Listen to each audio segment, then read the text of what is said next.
পূর্বের ভিডিওর মধ্যে বলা হয়েছে জবেদা রানীর নির্দেশে বাহালুল পাগলের নিকটে হারুন বাদশাহ সৈন্যসেনাগণ রওনা করেছে সন্ধান করতে।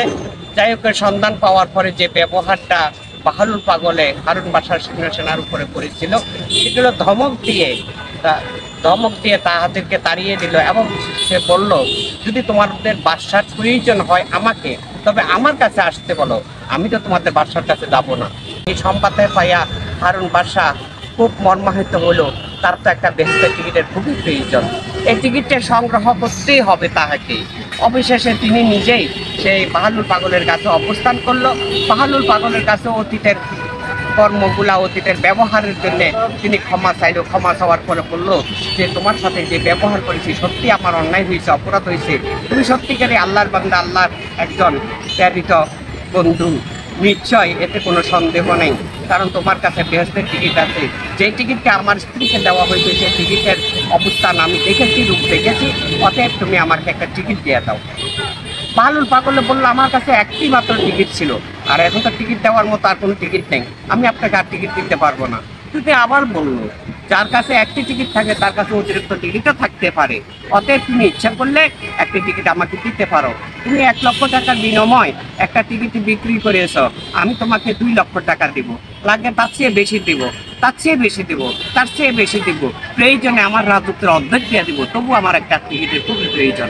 বললো, না, এটা সম্ভব না, সারা রাজ্য দিলেও তার সম্ভব হবে না। তো তিনি বললেন, বাহালুল পাগলের কাছে বললেন, মিনতি জানাইয়া বললেন, তা আমার উপায় কি? এই জগতের মধ্যে আমি অবস্থান করে নিশ্চয়ই আমি গুনার কাজ করেছি, আমি নিশ্চিত রয়েছি, অতএব আল্লাহর কাছে যাইতে, আল্লাহর কাছে গুনার মারফত পাইতে আমার একটা ব্যবস্থার প্রয়োজন। যদি আল্লাহ পাক আমাকে ক্ষমা করে দেন তবেই তো আমি বেহেশতে প্রবেশ করতে পারবো, তার আগে নয়। অতএব আমাকে একটা উসিলা দেখিয়ে দাও। তারপরে ওখানে বললো, ঠিক আছে, আমি তোমাকে একটা উসিলা দেখাইতে পারি, তবে এটার কর্মটা হবে কঠিন।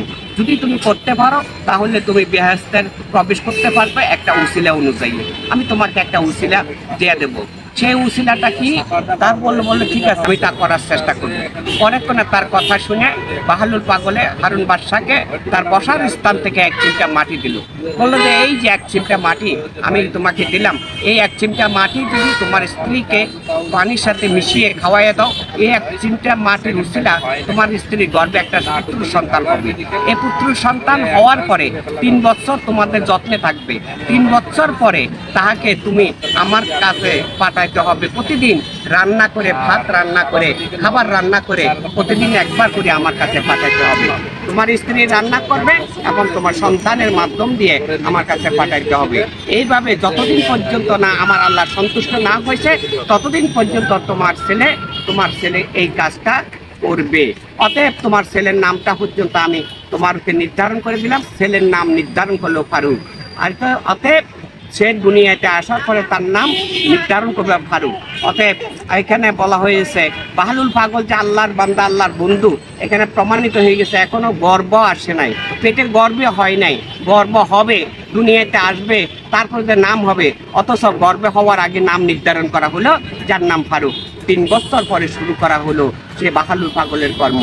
যাইতে আসে একবার গেল বাহালুল পাগলের কাছে, খাবার দিয়ে আসলো, খাবার দিয়ে আসলো। পরে 2 দিন 3 দিনের মাথায় আরেকজন পাগলে আটকালো। পরের ভিডিওটা দেখার অপেক্ষা। সকলের প্রতি সালাম, আসসালামু আলাইকুম।